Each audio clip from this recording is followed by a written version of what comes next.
was, it was 1993 when I saw the pillar, 1994 when I faced the wall with God and His plan, and when I came back, it was, I think, my struggle through the 1995 and 1996. I have met a friend who saw me so desperate, and she suggested I keep a journal and just put my words in a journal, and buy the book was this Julia Cameron's Artist's Way, and I should follow this every morning and see what happened. And I said, how am I going to put things on a journal? But I did. I bought the book, I followed her, and I remember the first time I was sitting here on the couch, and then I was in the silence, and then I needed to write, and I didn't know what to write. There was an empty page. And then suddenly it says, God is leading your hand. That was my first sentence, what I wrote. And I looked and I said, is that what I wrote? Boy, that's what I did. God is leading my hand. Well, I said, well, if God is leading my hand, that what I am writing is a holy thing. So I started to, that was my first inspired writing. There was just one sentence, and it came through my thought. Okay, and since then I started to write.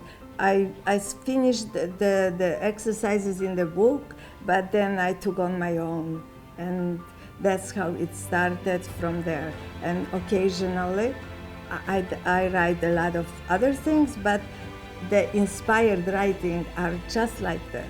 Just this is the example. So the hand is still writing, that the same hand what was telling me to go to the door had a plan, only I didn't know the plan, and the plan was the book, and it's going on. You know what, it's not all the writing is inspired writing, okay? You just, sometimes the writing, it's just you. It just depends how you want to get on the paper what you feel. It doesn't have to be inspired writing.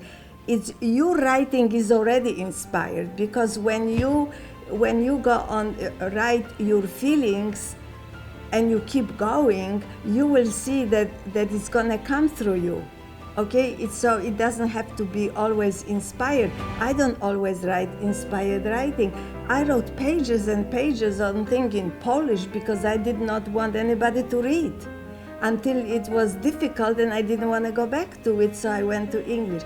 Everyone has a capability of writing. I was not a writer. I don't think I am a writer, but you can put your thoughts on the paper. It's your thought, and it might help you to see what you don't see when you just walk around. And you might look at this and you said, well, I didn't look at this, I didn't see this way. You don't have to always feel that this is inspired, because if you're not, you have your own inspiration. You get inspired by your own soul, and everyone has a soul. So everyone is capable of writing, and it's a healing.